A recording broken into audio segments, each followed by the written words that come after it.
right, good afternoon, everybody. Welcome to the 6th Annual Rhetoric Showcase. We're going to go ahead and get started with our first panel. I'm going to go ahead and introduce each of our presenters, and then we're going to hear from each of them individually. So this panel is called Researching Across Disciplines. Our first presenter is Tristan Turkey. Tristan Turkey is currently a sophomore at the University of Central Florida and is pursuing a degree in nursing. He plans on continuing his education after his undergraduate work to become a nurse anesthetist. Tristan is currently the vice president of the Association of Pre-Nursing Students, APNS, and was on the dean's list for both semesters of his freshman year. Tristan earned his Eagle Scout Award, the highest rank in the Boy Scouts of America, and aspires to continue giving back to the community his whole life through his career in nursing. Our second presenter today is Paige Preston.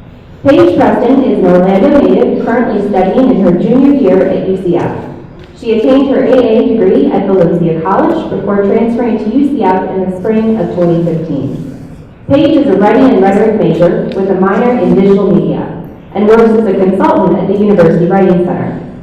Her passion for narrative writing, photography, multimedia design, and the internet has influenced her research interests. In the future, Paige hopes to parlay her varied interests into becoming a professional storyteller. Our third presenter today is Chelsea Wooten. Chelsea is a sophomore majoring in social work and minoring in legal studies. After graduating from the undergraduate program at UCF, she plans to receive a master's degree of social work and potentially receive a doctorate. Her dream is to change the lives of people through her career in the social work field.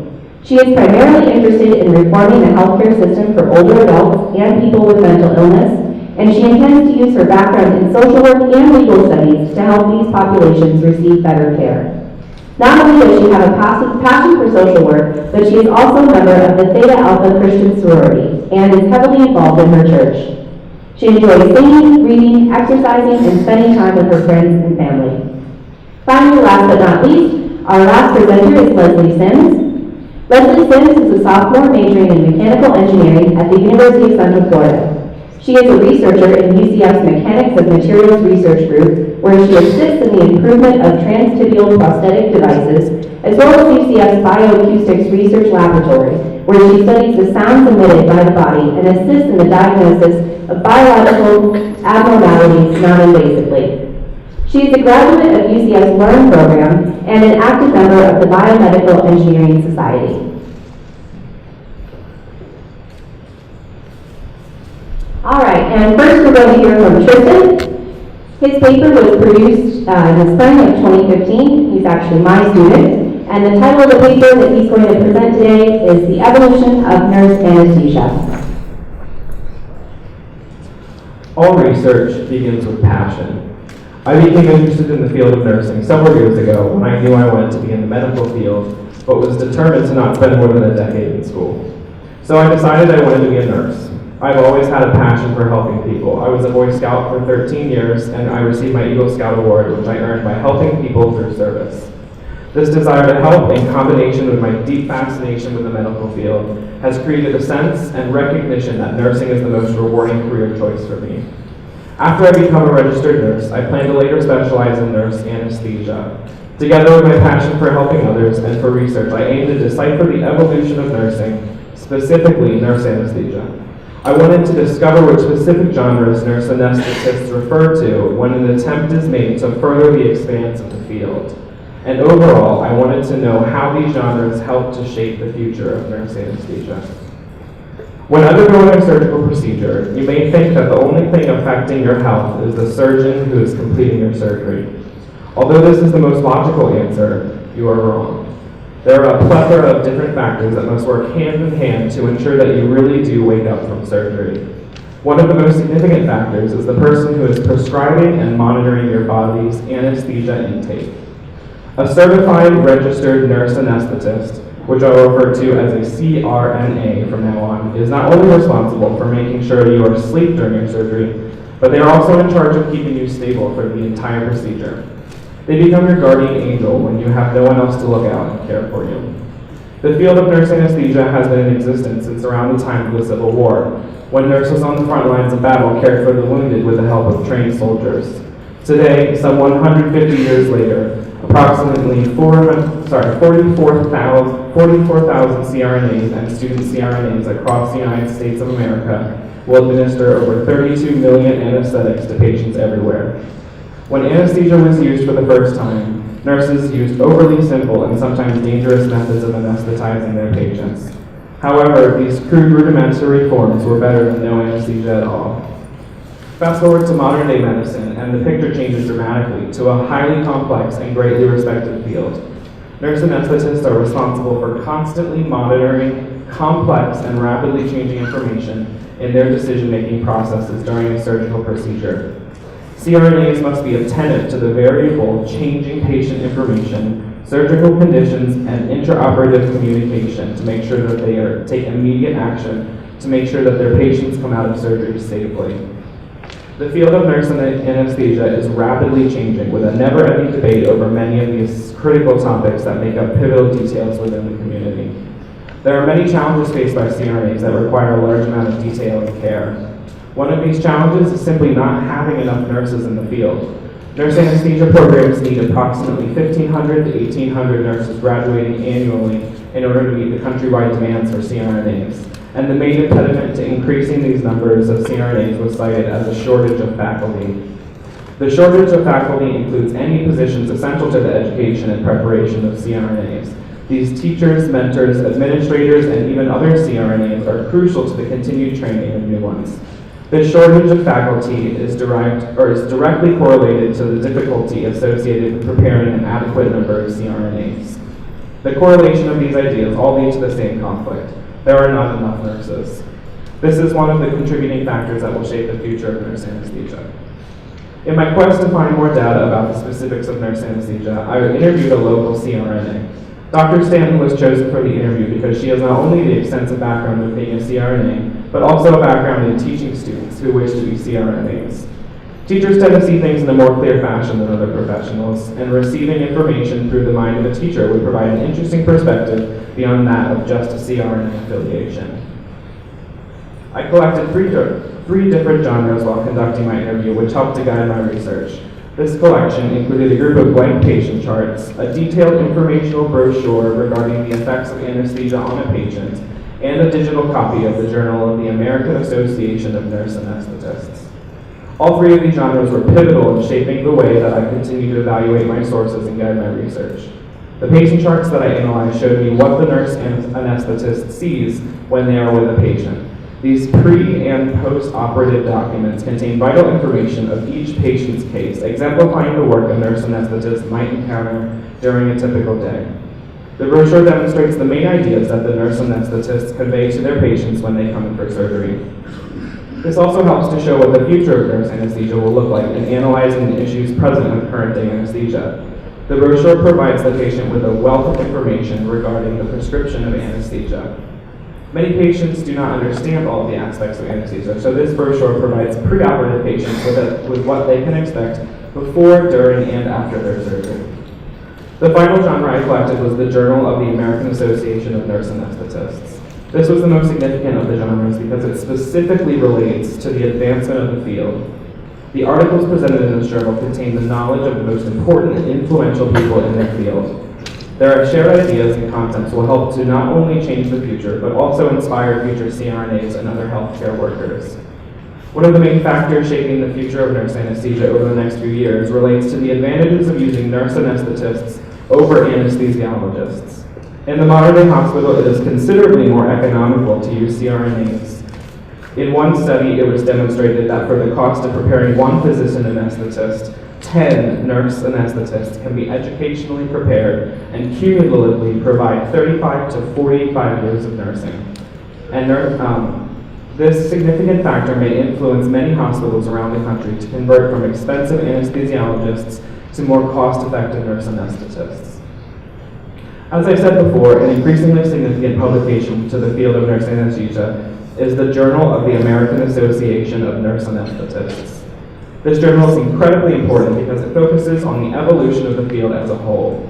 It features articles about new technologies, equipment, methods, rules, and other new dimensions of how change is occurring within the profession. This concentration on the evolution of the field is an important concept for medical professionals to recognize.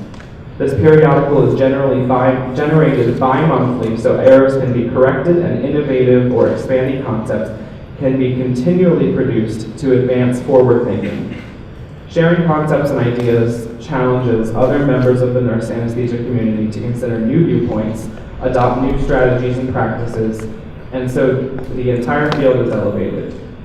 The journal has been printed since the origin of the association in 1931. When an entire academic field comes together in one communal journal, it creates an environment that stimulates knowledge and causes the field to evolve constantly. And that is exactly what is happening within the field of nurse anesthesia.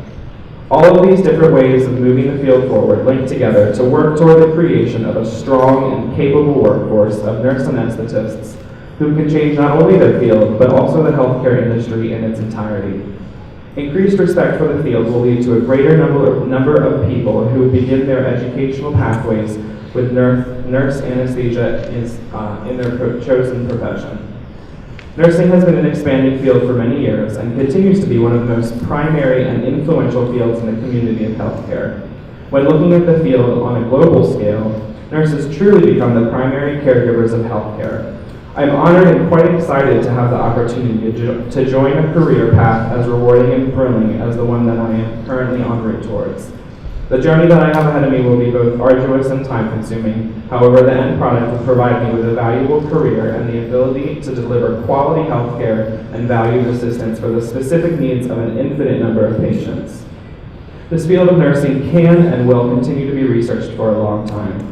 The future of research of this topic should be taken head-on by evaluating the ways that the healthcare field reacts to the practice of cRNAs. This will prove that cRNAs are just as capable of performing as anesthesiologists. Future research could go in any direction. However, the analysis of future technologies would aid in discovering the ways that the field will continue to change. There are many outlets that can contribute to the overall academic conversation surrounding this community. The future of this community is ultimately in the hands of the boards that help to construct it. This will shape not only the field, but also any research that will be done within the profession in the future. The future is an unpredictable and variable state. This is what makes research so interesting. Passion for research will shape and evolve the future of medicine and healthcare as we know it. All right, thank you, Tristan.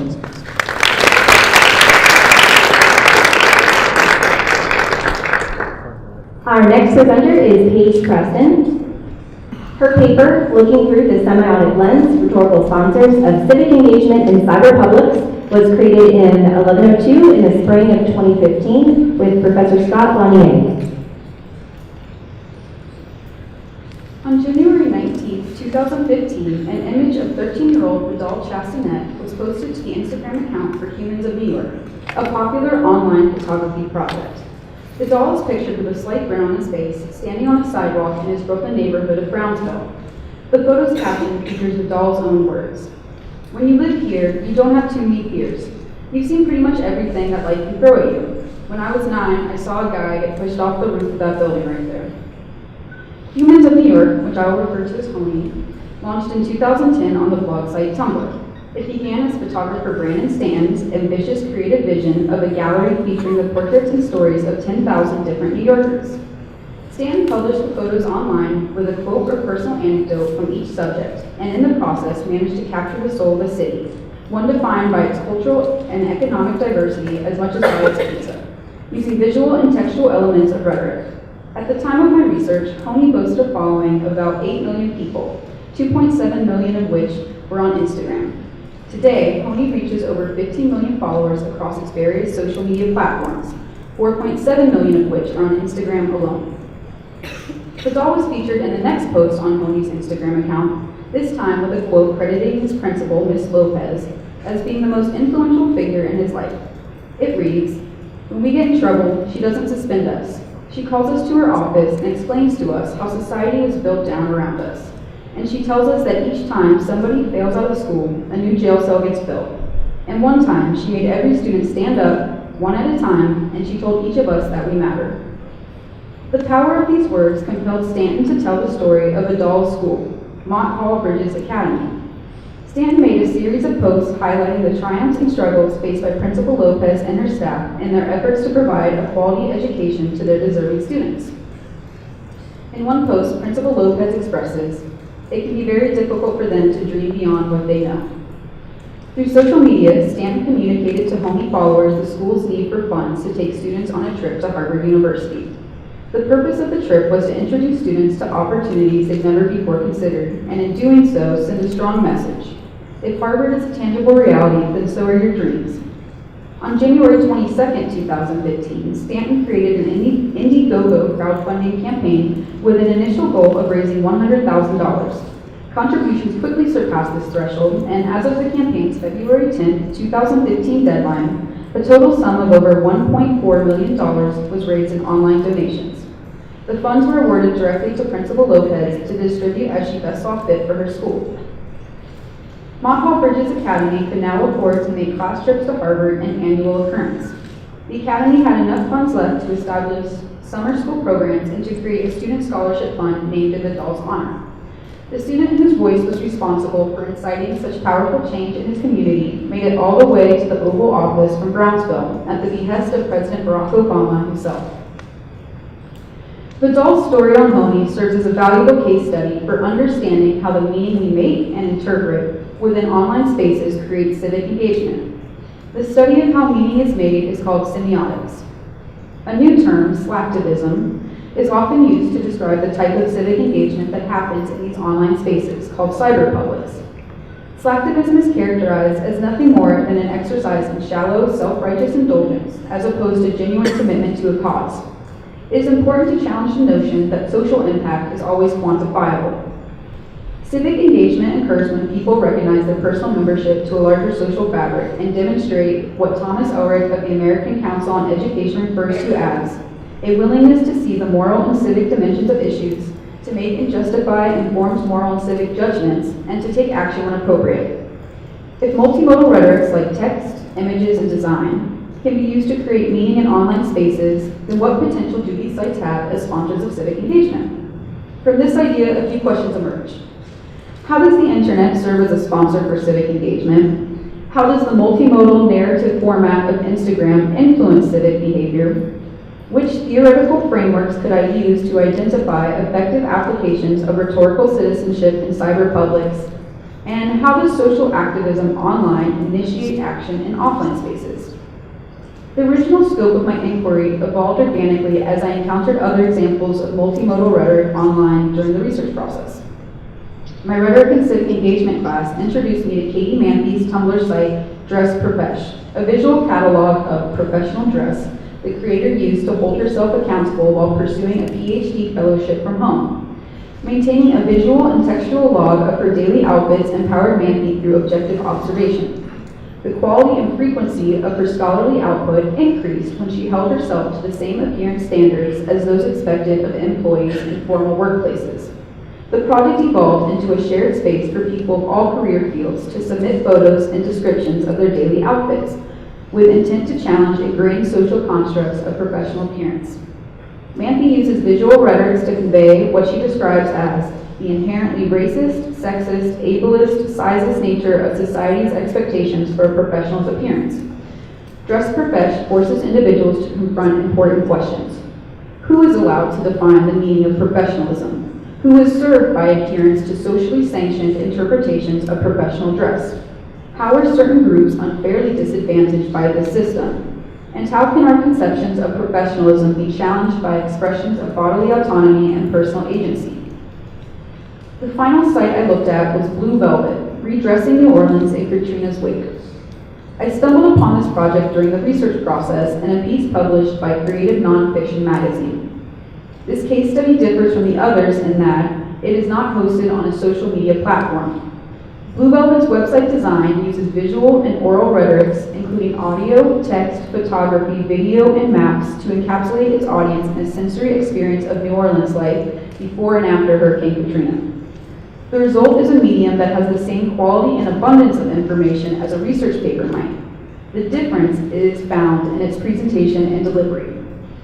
Audiences are not mere observers, separated by the comfortable distance a traditional essay creates. Rather, they are immersed in the culture and history of New Orleans' socio-economic political dynamics. According to the creative nonfiction writer Eric LeMay, Blue Velvet intends to chart and question the official and unofficial narratives that envelop New Orleans and the city's contested history.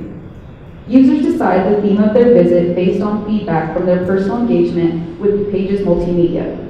The decision made by audience members to interact with specific elements on the site determines which subsequent elements will be made available to them, resulting in a unique experience for each visitor. Blue Velvet uses media as a way to challenge social truths by fostering connections between citizens of the cyberpublic and the people of New Orleans. Each case study acts as a unique sponsor of online civic engagement. I tried to find one framework for looking at these objects, but wound up using a combination of 5 different theories of rhetoric in order to address every semiotic element. You can read more about these frameworks from my piece published in Styles. So what did I learn from all of this? Meaning isn't made solely from online content, but from the audience's interplay with it. These 3 examples construct meaning through the audience's engagement with them. They empower and encourage the audience to make their own meaning from the text. This is an embodiment of multimodal rhetoric at work. The audience shares, comments, and posts content on the internet, and in doing so, has access to contextualize, interact with, and even re-author the material. This is why these sites are valid examples of sponsors of civic engagement, but it also explains why we can't predict whether audience members will respond in any meaningful way. However, we now have an increased understanding of how multimodal rhetorics in online spaces can inspire civic engagement in offline spaces. Thank you.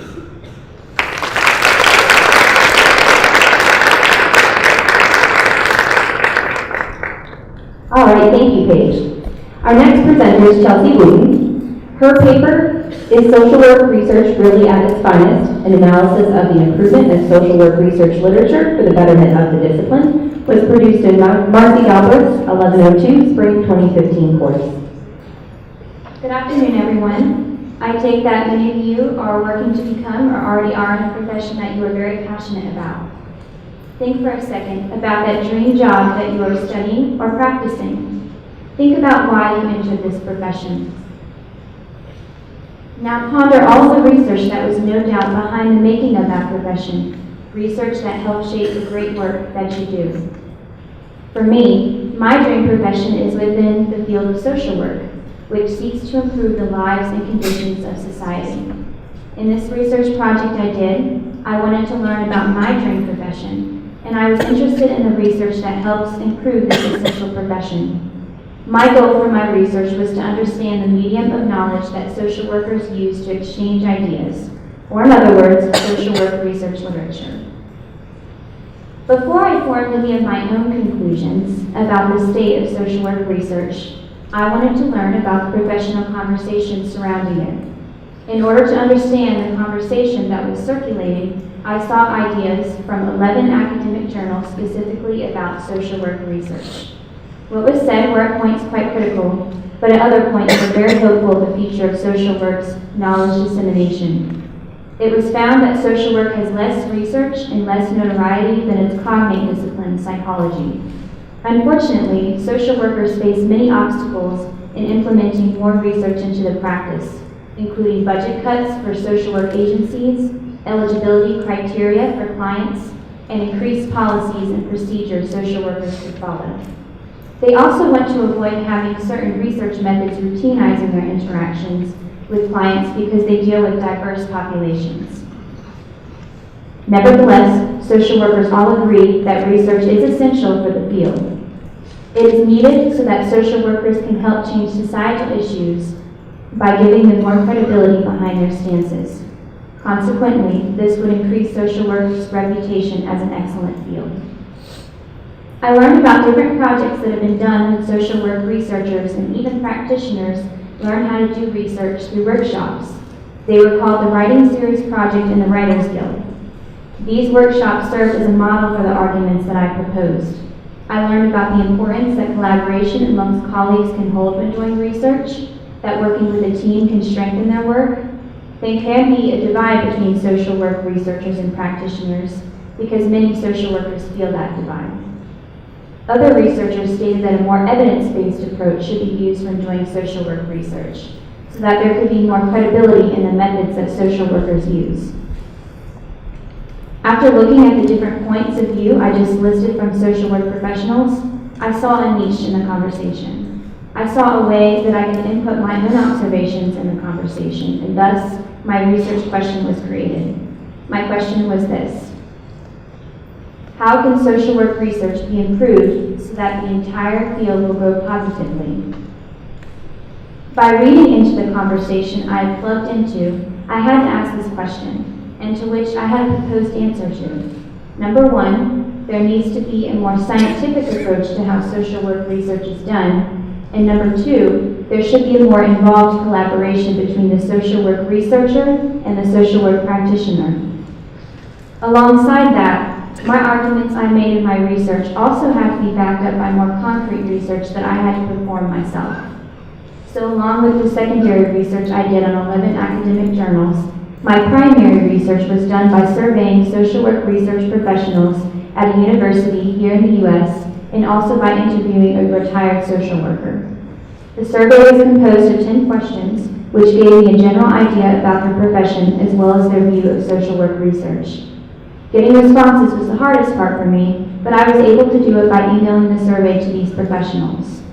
I only was able to get 3 responses, which was a limitation to my research, but one of the participants in the survey gave me such sufficient responses that it could constitute as an online interview.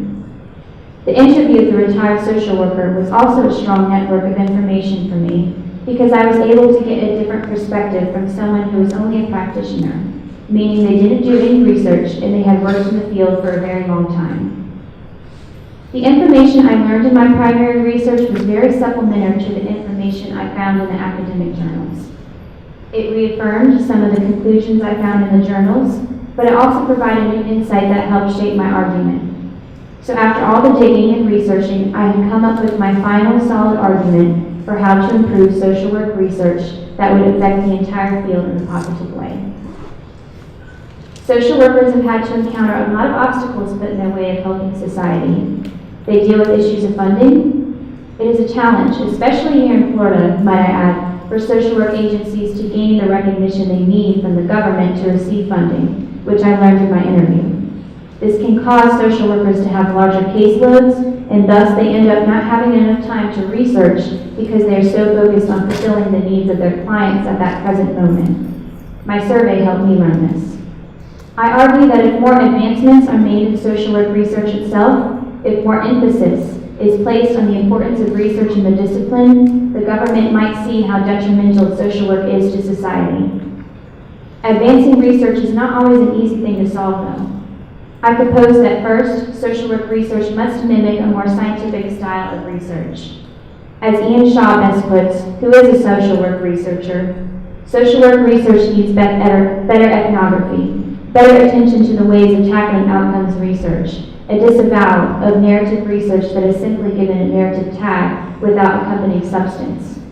Methods need to be tested. Trials should be done on clients using the different methods to see which work in the best way. Now, I do want to put out that I am not suggesting that clients be guinea pigs.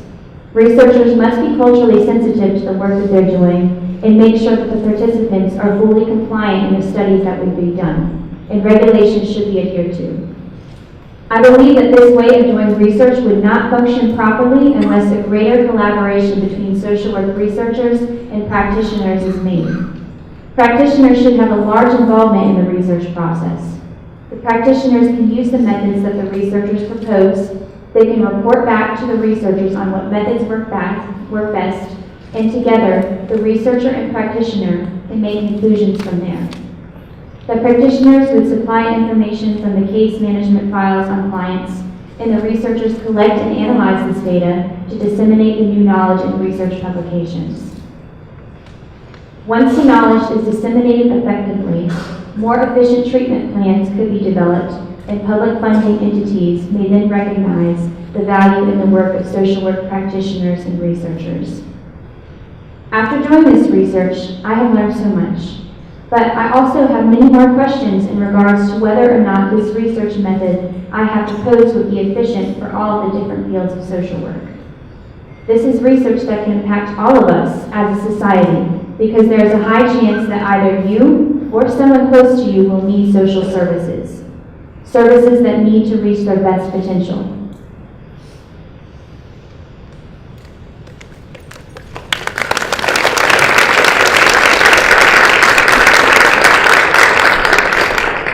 Thank you, Chelsea, that's great. All right, and our final presenter, Leslie Allen Sims, is going to be talking about her paper, Balancing the Equation of Undergraduate Research, the Importance of Reading, Learning, and Presentation Stability in the Success of STEM Laboratories. This paper was produced in the fall 2014 semester of 1102 course, taught by Matt Bryan. I think we can agree, but I don't necessarily fit the stereotype of a mechanical engineer. But after walking into my classes, I have found that very few actually do. We are a wildly diverse group of people, and seen through generations of development in the fight for equality, we can also agree that in no way is it constructive for science or society to uphold a stereotype that most of us have heard. Not only have the people in engineering been stereotyped, but the engineering field in itself has been as well. At first, it seems that writing doesn't really play a large role in the major, because you imagine a team of people building a car or a turbine, and the only reason they pick up a pencil is to write out an equation or a diagram or two. But writing seriously matters in all STEM majors, meaning science, technology, engineering, and mathematics. Let me say very briefly that in order for a STEM student to really succeed and find out what kind of professional they'll be, they need to find a way to play around with the knowledge in class. This means they need to join clubs, organizations, and most importantly, which I chose to write about in my essay, undergraduate research. Undergraduates in research don't want to wait until they get their degree and work for some big shot company before they create something for society. They want it now. They want to create a way for the blind to see through bionic eyes while they're in college algebra. Let me tell you what I mean when I say research. Undergraduate research is an inquiry or investigation by undergraduates that make an original, intellectual, or creative contribution to their discipline. Normally, an undergraduate works under a graduate student on a project or works on their own project that will be submitted for publication. Research labs are normally ran by one professor.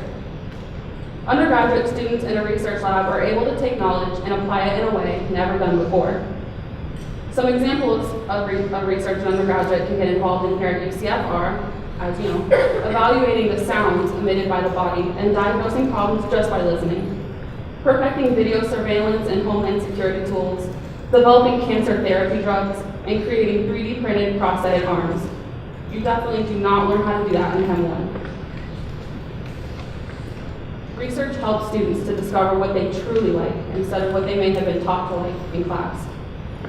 Research is a valuable tool that helps to find a major and lifestyle that best suits students, and is an outlet needed for a student to really discover the types of problems that they want to solve in the world. A research lab as a whole is a team, and they are creating knowledge together.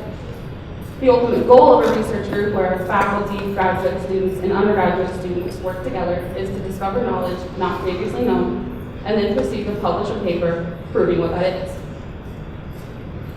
Viewing writing retrospectively in research, it can provide insight to how members of the lab talk to each other, how they evaluate their peers and themselves, and most importantly, how they're carrying out the process of publishing a paper. I was able to observe an undergraduate researcher named Roger that is majoring in biological engineering, but has been in multiple labs from different STEM disciplines throughout his undergraduate career. A summary of his research can be seen in this chart. In my research, I focus on two of those labs, the chemistry lab and the biomedical engineering lab. Let me quickly guide you through the chart and point out that the chemistry group met much more often and required the same amount of reading as the biomedical engineering lab, yet it had published one paper at that point in the year, compared to 10 papers in the biomedical engineering lab. Before we make conclusions, let's talk about this researcher's experience. There seem to be two distinct outlets of writing in these labs: obtaining knowledge through reading, note-taking, and evaluations, and the relay of that knowledge through presentations and communication. To address obtaining knowledge, I gathered notebooks, self-evaluations, and write-ups that the researcher kept from the labs, and I examined how the writing looked. As you can see, the notebook from the biomedical engineering lab was organized, descriptive, and pleasing to the eye, while the notebook from the chemistry lab was disorganized and condensed. The researcher recorded diagrams, mathematical observations, and complete thoughts significantly more often in the biomedical engineering notebook than the chemistry notebook. When asked why this is the case, the researcher said that the chemistry lab required a lot more learning than the biomedical engineering lab. But the biomedical engineering lab and the chemistry lab both required around 6 hours of reading per week. So why does that mean he had to learn more in one lab versus another? When I took a look into other forms of writing, like write-ups, I noticed a huge difference between the chemistry lab and the biomedical engineering lab. The chemistry lab had this researcher write about topics that were not related to the project, but were related to the lab as a whole. For example, the researcher was asked to do a complete literature review on solar energy when the project and his interests were on medical sensors. The biomedical engineering lab, however, had the researcher write and communicate about essentially nothing but the project. The researcher was then able to write out more complete and helpful thoughts on their project, leaving more room in their head to discuss a central idea rather than compacting extra knowledge not needed for paper publication. I would like to point out that broadening the scope of technical capabilities is detrimental to the future of a research lab. Without expanding beyond specific projects, the lab may not be able to move forward in the most efficient way. For instance, suppose a lab spends years on perfecting a fuel pump for a car. This replaces the energy in the car to run on fuel. And when it is created and polished, the lab group realizes that everyone has an electric car and there is no need for a fuel pump anymore because a charger now exists.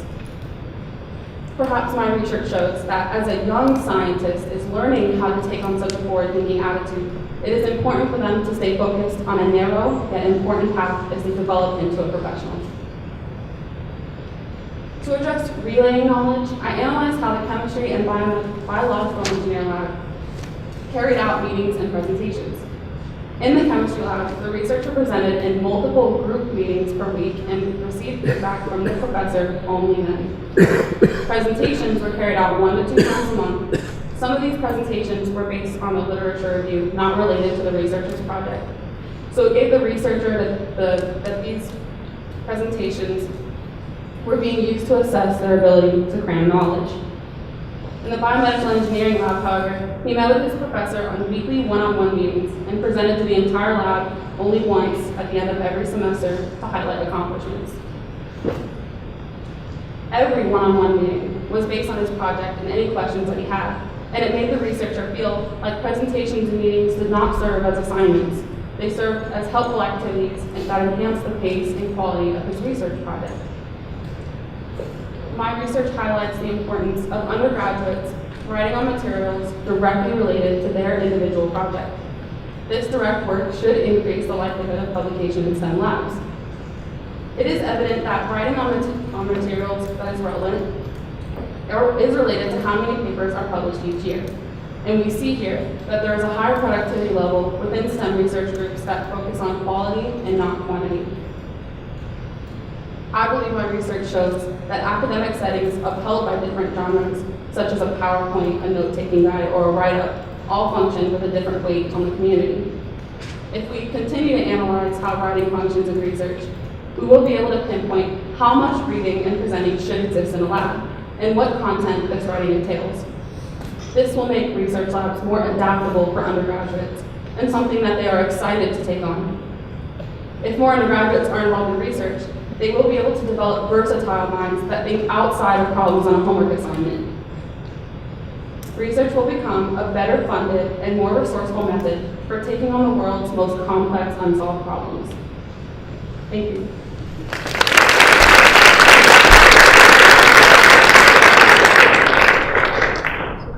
All right, we're going to go ahead and open up the floor for questions.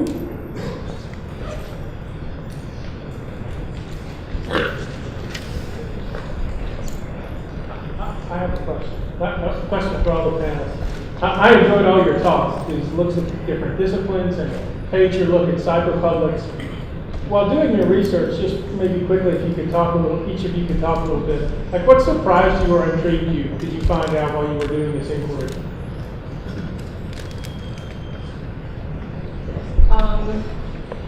The same type of writing, like a PowerPoint or a note-taking guide, it triggered different emotional responses from the different labs. The chemistry lab caused a lot of stress to the student, and they were not taking upper level courses yet. They didn't get their degree, and they didn't feel like they had the capability to expand the technical capabilities of the lab. So it was just really interesting to see that he was much more excited to write a write-up for the biological engineering lab than the chemistry lab. And that's very important, especially for engineers, because we do take on a lot of stress. So it's important to analyze that.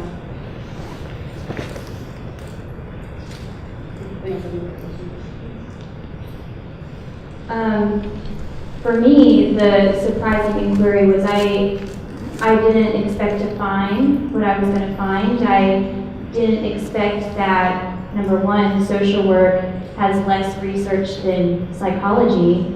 And I was like, well, we need to change that.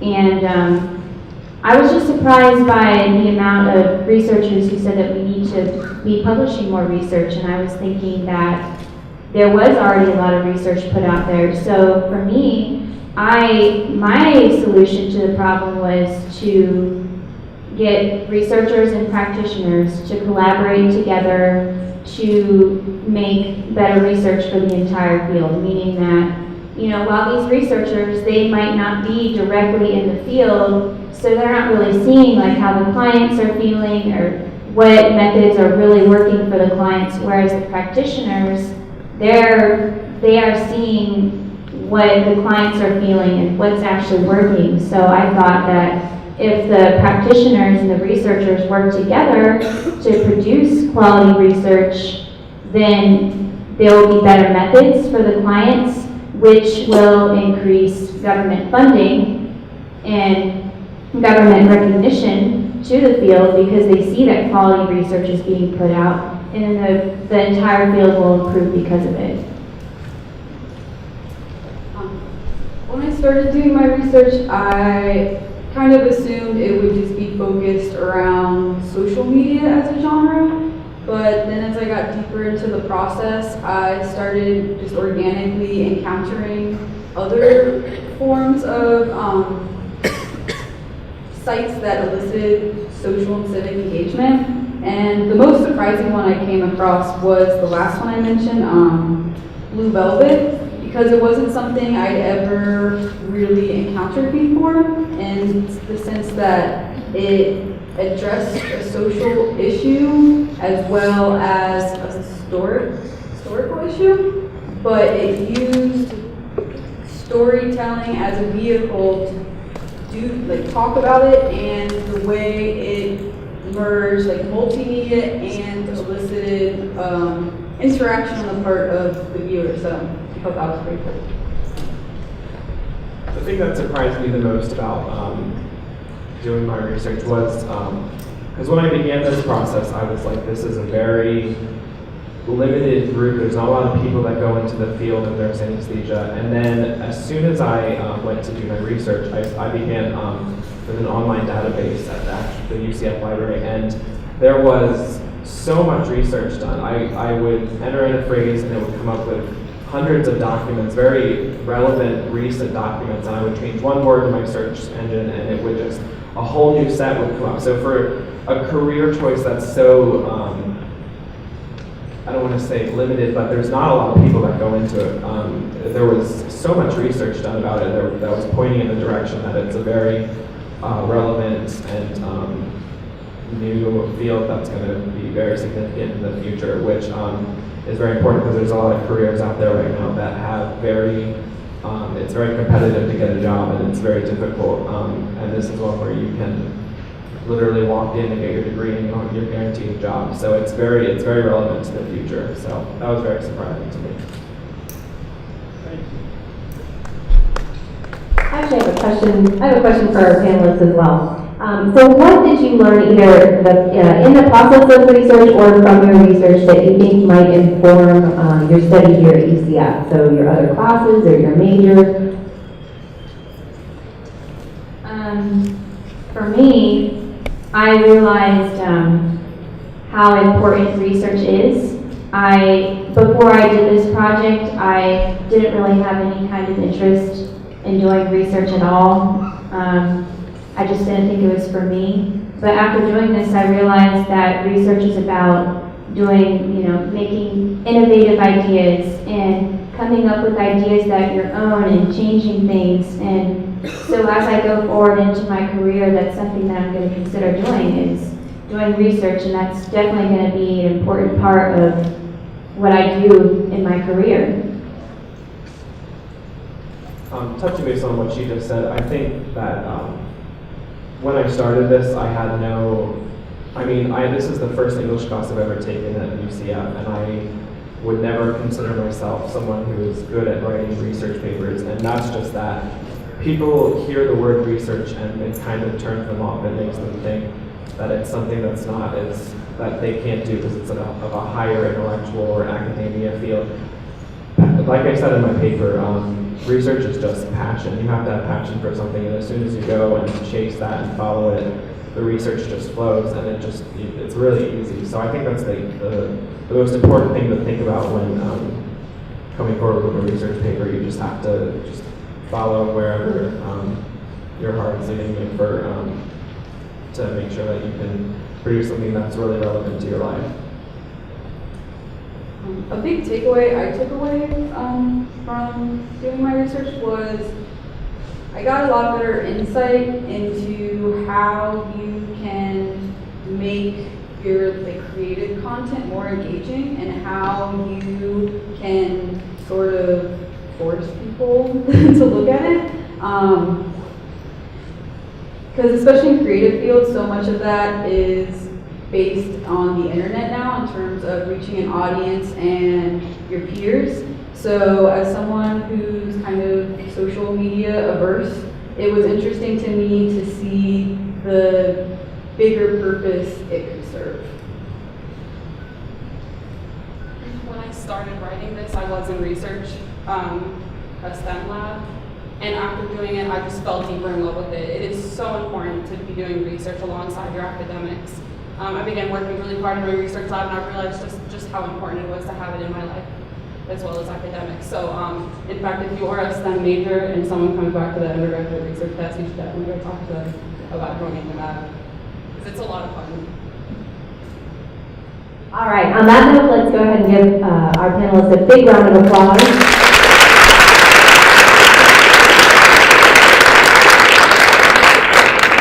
All right, we're going to